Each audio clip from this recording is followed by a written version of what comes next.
Most of the second and third theories mentioned above regarded education in a positive sense.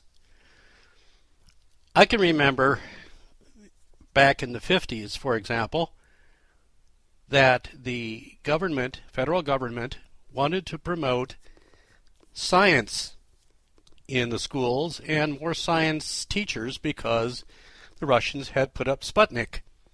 And what they did is they gave grants and other kinds of monies directly to schools to support this endeavor. And I can remember when I went to the University of Iowa in 1962 for my undergraduate program that I was actually able to get an NDEA, a National Defense Loan, because I was going into teaching. This was a very positive way of support for education, and it had been that way for some time. However, during the Reagan administration, that changed. Reagan, in fact, wanted to eliminate the Department of Education out of the cabinet. But unfortunately for him, and unfortunately for the rest of us, in about 1983, the famous report, that was a nationally generated report developed by a sort of gold-plated committee, published Nation at Risk. And the name ought to say it all. It meant that the nation was at risk because of its poor education. And Reagan, when he was faced with that, decided that he better not eliminate the Department of Education from the cabinet, and so there it stayed.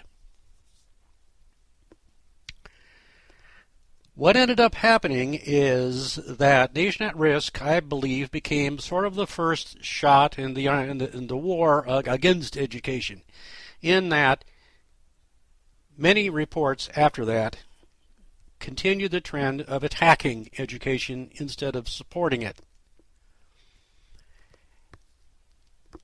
It has taken many guises, but today education is under unprecedented attacks, and to me, as an educator since 1967, absolutely unbelievable.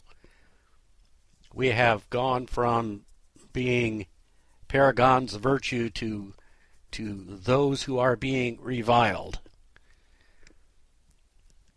And we're doing this in the name of national reform. The latter part of the chapter reviews many reform efforts, but is sadly behind, since under the guise of No Child Left Behind, severe damage is being done on a daily basis all over the country. In Indiana, for example, attacks via new state legislation are so numerous, the law changes almost daily. At this point, we will break for a third discussion question, which is, what is the current trend in school improvement philosophies, and what effect are these philosophies having on the public school system? What I'm interested in knowing here is, what are you folks facing out there in the trenches based on what school improvement means in your area? And what effect are these philosophies having on public schools where you are?